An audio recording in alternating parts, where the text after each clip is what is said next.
তোমাদের যে অ্যাসাইনমেন্ট ফিজিক্সের সেই অ্যাসাইনমেন্টের প্রথম তিনটা সমাধান করছিলাম আর আজকে আমি সমাধান করব পরবর্তী দুটো। তো আমাদের গত ক্লাসে আমরা দেখছিলাম যে 10টি আয়তাকার বস্তু দ্বারা একটা স্তম্ভ তৈরি করছিলাম আর প্রত্যেকটা আয়তাকার বস্তুর পুরুত্ব ছিল 0.4 মিটার। তাহলে টোটাল হাইট ছিল আমাদের স্তম্ভটার 4 মিটার। তারপরে আবার বলছিল যে এই স্তম্ভের চূড়া একটি গোলক রাখা হয়েছে যার ভর 2.5 কেজি। তারপরে আবার বলছিল স্তম্ভের চূড়া থেকে ভূমিতে একটা আনত তল টানো যেটা হলো 5 মিটার, অর্থাৎ এই আনত তলের দৈর্ঘ্য হচ্ছে কত 5 মিটার। এই আনত তলে ঘর্ষণ আছে, তোমাকে গতি ঘর্ষণ সহগের কথা বলছে 0.2, আবার এখানে অভিকর্ষ ত্বরণের কথা বলছে 9.78। তো আজকে আমাদের যে প্রশ্ন সেটা হচ্ছে গ নাম্বার। এখানে বলছে বস্তুটি আনত তল বেয়ে পতনের ক্ষেত্রে শক্তির নিত্যতা সূত্রটি প্রযোজ্য হবে কিনা উত্তরের পক্ষে গাণিতিক যুক্তি দাও। অর্থাৎ গোলকটা স্তম্ভের শীর্ষে আছে, সেটা যদি অভিকর্ষের প্রভাবে নিচের দিকে পড়তে থাকে তাহলে এই যে আনত তল, এই আনত তলে শক্তির নিত্যতা সূত্রটা প্রযোজ্য হয় কিনা। তাহলে আমরা প্রথমে এ বিন্দুতে বের করব। কোন বিন্দুতে? এ বিন্দুতে। দেখো গোলকটা যখন এ বিন্দুতে থাকে তখন তার ভিতর কোনো গতি নাই, অর্থাৎ তার কোনো বেগ নাই, তাহলে সেখানে তার গতি শক্তি শূন্য। তার মানে আমরা বলতে পারি ই কে ইকুয়াল কত? শূন্য। ভূমি অর্থাৎ বিসিটা হলো আমার ভূমি, ভূমি থেকে 4 মিটার উচ্চতায় এই এ বিন্দুতে গোলকটি আছে, তাহলে তার সেখানে বিভব শক্তি আছে। তাহলে আমরা লিখতে পারি ইপি ইকুয়াল mgh। গোলকটির ভরের কথা বলছে হলো আমাদের 2.5, অভিকর্ষ ত্বরণ 9.78 আর হাইট আছে হলো আমাদের 4। তাহলে আমরা ক্যালকুলেশন করি 2.5 ইনটু 9.78 ইনটু 4 আসছে হলো আমাদের 97.8 জুল। তার মানে দেখো এ বিন্দুতে গতি শক্তি নাই, সেটা হলো 0 জুল।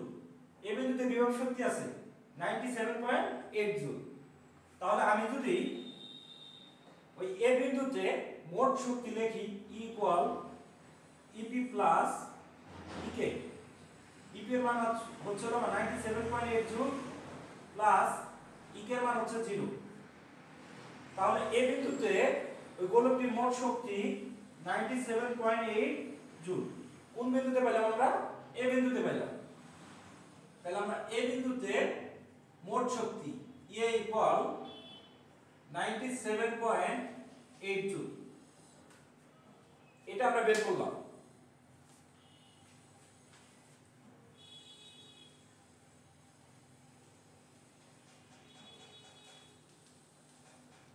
এখন আমরা বিবিন্দুর কথা ভাববো। বিবিন্দু হলো ভূমি, তাহলে বিবিন্দুতে আমরা তার মোট শক্তি বের করি। দেখো বিবিন্দু যেহেতু ভূমি, তার মানে বিবিন্দুতে বিভব শক্তি শূন্য, আবার বিবিন্দুতে গতি শক্তি হাফ m vv স্কয়ার, অর্থাৎ বিবিন্দুর বেগ হলো vv দর্শী। বিবিন্দুতে বেগ বলতে বোঝানো হচ্ছে এ থেকে গোলকটা যখন বিবিন্দুতে আসবে, বিবিন্দুতে আসার সময় তার যে বেগ হবে সেটা কিন্তু আমরা vv। তাহলে বিবিন্দুতে গতি শক্তি হাফ m vv স্কয়ার। এই আনত তল বরাবর বস্তুটি নামার সময় যেহেতু ঘর্ষণ কাজ করে, সেই ক্ষেত্রে তার একটা ত্বরণ ছিল, সেই ত্বরণ হলো g sin theta minus mu k cos theta.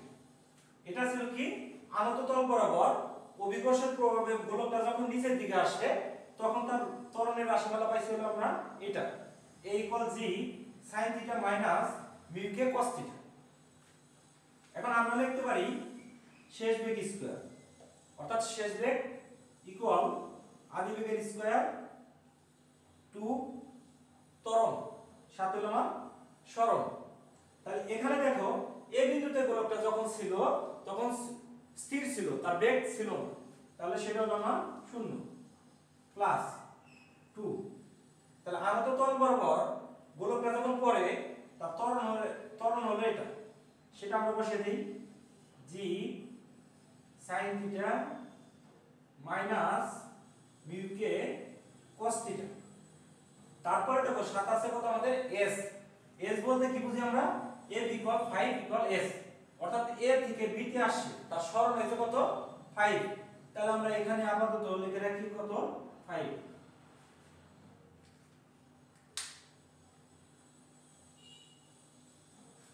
তাহলে আমরা পাইলাম vb স্কয়ার। সেটা যদি আমরা শুধু শেষ বেগটা বের করি vb, অথবা vb স্কয়ার বের করতে পারি আমরা।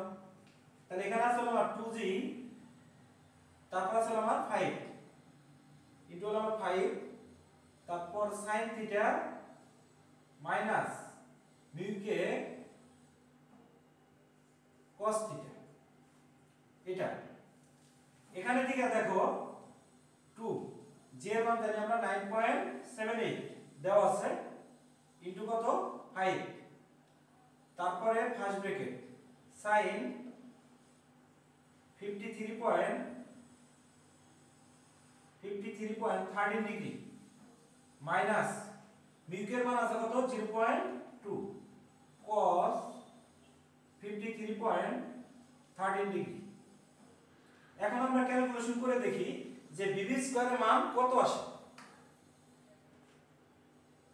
sin 53.13 minus first bracket 0.2 into cos 53.13 into 5 9.8 into হলো আমাদের 2। তার মানে vb স্কয়ারের মান পাচ্ছি হলো আমরা 66.5 meter square per second square. অর্থাৎ গোলকটা a বিন্দু থেকে b বিন্দুতে আসছে, অভিকর্ষের প্রভাবে b বিন্দুতে আইসা গোলকটার বেগ হচ্ছে vb square equal 66.5 meter square per second square. এই মানটাই আমরা এখন এখানে বসাই দেব।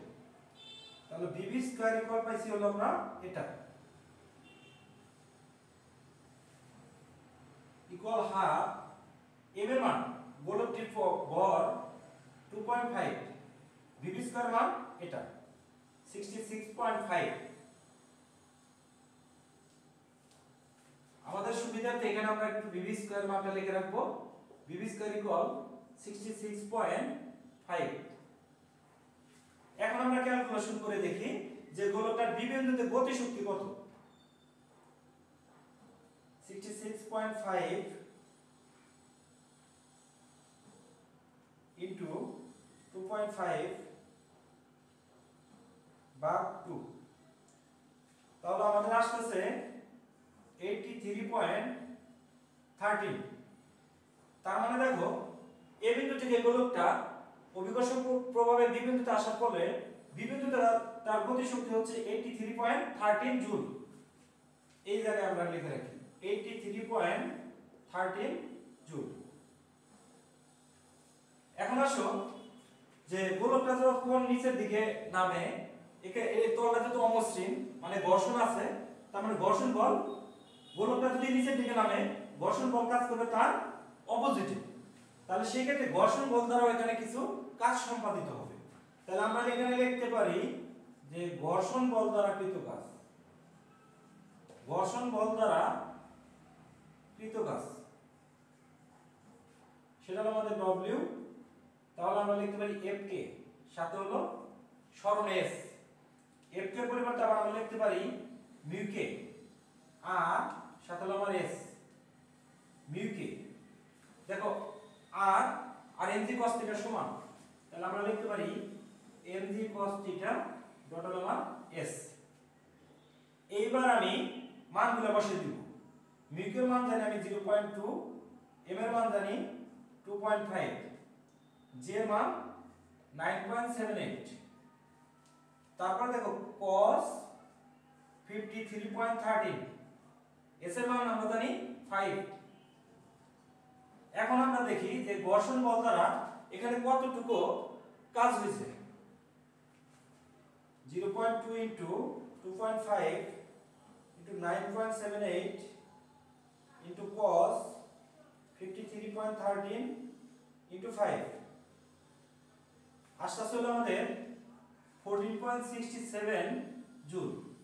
তার মানে ঘর্ষণ বল দ্বারা এখানে কাজ হয়েছে 14.67 জুল।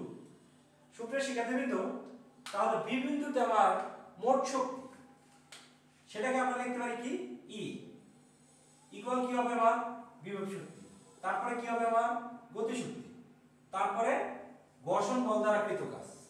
তার মানে বি বিন্দুতে হচ্ছে কি বিভব শক্তি লিখছি আমি, তারপরে কি গতি শক্তি লিখছি। যেহেতু তলটা ঘর্ষণযুক্ত, তার মানে এখান থেকে নামার সময় ঘর্ষণ দ্বারা কিছু কাজ হচ্ছে, সেটাকে আমরা কি লিখছি ঘর্ষণ বল দ্বারা কৃত কাজ ডব্লিউ। তাহলে দেখো বিভব শক্তি হলো আমার 0, গতি শক্তি 83.13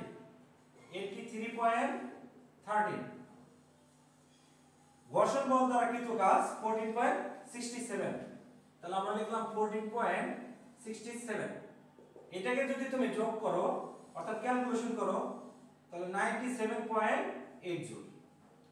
তাহলে দেখো যে এ বিন্দুতে ওই গোলকটির মোট শক্তি ছিল 97.8 জুল, বি বিন্দুতে আমরা মোট শক্তি পেলাম 97.8 জুল। তাহলে আমরা বলতে পারি যে এই আনত তলের সকল বিন্দুতে শক্তির নিত্যতা রক্ষিত হয়।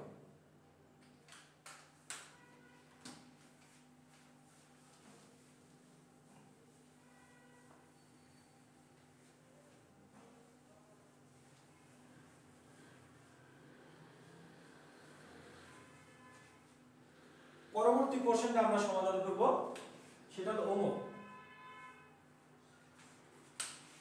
পরবর্তী কোশ্চেনে বলছে তোমাদের এবার তুমি ধারাবাহিকভাবে একটি করে আয়তাকার বস্তু সরিয়ে নাও, প্রতি ক্ষেত্রে ওই একই আনত তল ব্যবহার করে গোলকটি ছেড়ে দাও।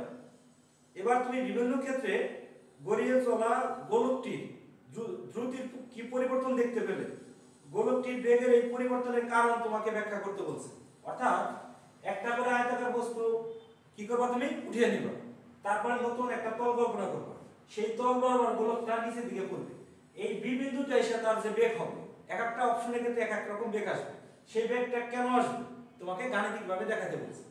সুপ্রিয় শিক্ষার্থীবৃন্দ, তাহলে আমরা প্রথম অপশন যখন 10টা আয়তাকার বস্তু ছিল, একটা স্তম্ভ তৈরি করেছিলাম, গোলকটা যখন এখানে থেকে বি বিন্দুতে আসে, ওই টাইমে বি বিন্দুতে তার বেগ অর্থাৎ h1 ছিল আমাদের 4 মিটার, θ1 ছিল আমাদের 53.13 আর বেগ হচ্ছিল আমাদের তখন vb, অর্থাৎ এটাকে আমরা 1 ধরি, তাহলে v1 এটাকে আমরা বর্গমূল করি √66.5 আসতে হলো আমাদের 8.15 মিটার পার সেকেন্ড। তার মানে আমরা কি দেখলাম, 10টা যখন স্তম্ভ ছিল, 10টা আয়তাকার বস্তু দ্বারা যখন স্তম্ভ তৈরি করা হয়েছে, তখন ওই স্তম্ভের শীর্ষবিন্দু থেকে যখন গোলকটা বি বিন্দুতে আসে, বি বিন্দুতে তার বেগ হয় 8.15 মিটার পার সেকেন্ড। তখন তার হাইট ছিল 4 মিটার, কোণ হয়েছিল আমাদের 53.13 ডিগ্রি। এখন আমরা যে কাজটা করব, যে একটা আয়তাকার বস্তুকে উঠিয়ে নিব, তাহলে উঠিয়ে নিলাম, তাহলে হাইট কত হবে, হাইট হবে আমাদের 3.6 মিটার। এটা আমাদের পুরাই চেঞ্জ হয়ে যাবে। তাহলে এই ক্ষেত্রে দেখো চিত্রটা আমার কেমন হয়, তাহলে এই ক্ষেত্রে চিত্রটা হচ্ছে এইরকম, এই কোণটা এই অপশনের কোণটাকে ধরলাম আমরা θ2 আর এই হাইটটাকে ধরলাম আমরা h2। তাহলে আমাদের এখন এই যে আনত তল, এটা কিন্তু আগের মতোই 5 মিটারই আছে। কয় মিটারই আছে? 5 মিটারই আছে, লিখলাম আমরা 5 মিটার। তাহলে এখন θ2 এর মান বের করি, sin θ2 ইকুয়াল 3.6 বাই হচ্ছে আমাদের 5, সুতরাং θ2 থিটা 2 কত হয় সেটা আমরা দেখি। 3.6 ভাগ 5 shift sin inverse answer theta 2 এর মান আসে 46.05 46.05 ডিগ্রি। তখন h2 এর মান ছিল 3.6, থিটা 2 এর মান হলো আমার 46.05। এখন আমরা এই কন্ডিশনে গোলকটা এখানে থেকে বি বিন্দুতে আসলে তার যে বেগ সেটা বের করব, সেটা হলো আমাদের v2, কারণ কন্ডিশন নাম্বার 2। দেখো আমরা v2 স্কয়ার ইকুয়াল লিখতে পারি আণবিক স্কয়ার প্লাস 2s, এটা আমরা লিখতে পারি। এই বিন্দুতে বেগ তার কত হবে? 0 হবে। তাহলে আমরা লিখতে পারি v2 ইকুয়াল √2s। তাহলে এখন আসো যে আবার √2। এখন এই ঘর্ষণযুক্ত তল বরাবর তার একটা ত্বরণের রাশিমালা পাইছিলাম আমরা, সেটা হলো g কমন যায় sin theta minus mu k cos theta, সাথে কত আছে আমাদের s। তাহলে এখানে যদি আমরা মানগুলো বসিয়ে দেই খুব সহজেই একটি আয়তাকার বস্তু উঠানোর পর বি বিন্দুতে এসে গোলকটির বেগ কত হবে সেটা আমরা বের করতে পারবো। তাহলে আমরা মানগুলো বসিয়ে দেই v2, তাহলে আসবে কি আমাদের এখানে √2, সাথে হলো 9.78। তারপরে দেখো sin 46.05 মাইনাস মিউর মান 0.2, সাথে আছে আমার cos 46.05 ফার্স্ট ব্র্যাকেট ইনটু হলো আমার s এর মান 5। তাহলে এখন আমরা এই মানগুলো যদি ক্যালকুলেশন করি v2 এর মানটা পেয়ে যাব। দেখি আমরা ক্যালকুলেশন করে sin 46.05 minus first bracket 0.2 into cos 46.05 into 5 9.78 into হলো আমার 2 √, आंसर। তার মানে এই ক্ষেত্রে আমাদের মান আসছে 7.54 মিটার পার সেকেন্ড। অর্থাৎ একটা আয়তাকার বস্তুকে সরানোর পর বিবিন্দুতে এসে তার গোলকটির বেগ হচ্ছে 7.54 meter per second. 7.54 meter per second. এখন আবার কি বলছে? আমরা আরেকটা সরিয়ে দিই। তাহলে আরেকটা আয়তাকার বস্তুকে আমরা সরিয়ে দিলাম। এই ক্ষেত্রে হাইটটাকে কল্পনা করলাম আমরা h3, সেটা হবে 3.2 মিটার।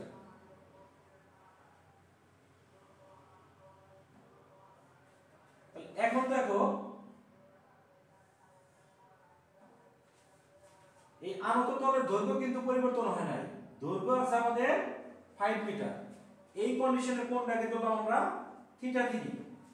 তাহলে প্রথমে আমরা থিটা 3 এর মানটা বের করি, দেখি কি হয়। দেখো এখানে থিটা 3 মানে sin থিটা 3, তাহলে এটা যদি থিটা 3 হয় h3 হবে তার লম্ব 3.2 আর 5 মিটার হবে তার অতিভুজ। এখানে থেকে আমরা থিটা 3 এর মান বের করব। 3.2 ভাগ হলো 5 শিফট sin आंसर আসছে হলো আমার 39.79 ডিগ্রি। 39.79 ডিগ্রি। তাহলে এখানে দেখো তুমি যখন h3 এর মান 3.2 মিটার, থিটা 3 পাইলাম আমরা 39.79 ডিগ্রি। তাহলে এই কন্ডিশনে আবার আমরা কি বের করব? v3। অর্থাৎ স্তম্ভ এখন কয়টা আছে? 1 টা 2 টা 3 টা 4 টা 5 টা 6 টা 7 টা 8 টা। 8টা স্তম্ভ আছে। সরি 8টা স্তম্ভ না, এখানে 8টি আয়তাকার বস্তু আছে। এই 8টি আয়তাকার বস্তু দ্বারা একটা স্তম্ভ আছে এখানে। এই স্তম্ভের শীর্ষবিন্দুতে একটা গোলক আছে, সেই গোলকটা আবার তল বরাবর নেমে আসে। বি বিন্দুতে এসে তার বেগ কত হবে সেটা আমরা বের করব। সেটাকে আমরা কি করছি? v3। দেখো কিছুটা আগে আমরা পাইছিলাম, এখানে আমরা বলতে পারি v3 square equal va square plus 2as, এটা আমরা বলতে পারি। এটাকে যদি আমরা এ ধরি তাহলে এ বিন্দুতে গোলকটির বেগ 0, তাহলে আমরা এটা থাকবে না। তাহলে আমরা v3 কি বলতে পারি, √2as। v3 √2as। এর পরিবর্তে দেখো, তাহলে আমরা এটাকে বলতে পারি v3, 2 আছে আমাদের। আর বর্ষণযুক্ত তল বরাবর নিচের দিকে তার যে ত্বরণ কাজ করে, এর পরিবর্তে g sin θ minus μ k cos θ। ওই a থেকে b তে আনত তলের দৈর্ঘ্য হচ্ছে s মানে 5 মিটার, সেটা আমরা করলাম। এখন আমরা এই মানগুলো এখানে বসিয়ে দেব। 2 আছে আমাদের, g এর মান 9.78, থিটার মানটা চেঞ্জ হবে কারণ থিটা 3, থিটা 3 এর মান কত, থিটা 3 এর মান পাইছি হলো আমরা 39.79, তার মানে আমরা এখানে বসিয়ে দেব 39.79। এই দেখো আমার থিটা মান আসবে 39.79। এখন আমরা ক্যালকুলেশন করে দেখি যে এই কন্ডিশনে তার বি বিন্দুতে বেগের মান কত পায়। sin 39.79 minus first bracket 0.2 into cos 39.79 first bracket into 5 into 9.78 into 2 √, আমাদের আসলে হলো 6.89 meter per second, 6.89 meter per second. তার মানে আমরা দেখলাম যে 10টি আয়তকার বস্তু দ্বারা যখন আমরা স্তম্ভ তৈরি করছিলাম তখন এখানে তার বেগ ছিল 8.15। ওই আয়তকার বস্তু যখন 9টা ছিল তখন এখানে বেগ আছে হলো আমার 7.54। যখন আয়তকার বস্তু আছে 8টি তখন এই বি বিন্দুতে বেগ হচ্ছে 6.89 মিটার পার সেকেন্ড। তার মানে এই বিন্দুতে বেগ হচ্ছে কার উপর ডিপেন্ডেন্ট, এই উচ্চতার উপর ডিপেন্ডেন্ট। অর্থাৎ এই উচ্চতার কারণে বি বিন্দুতে বেগের ভিন্নতা হচ্ছে। কথাটা আমি আবারো বলি,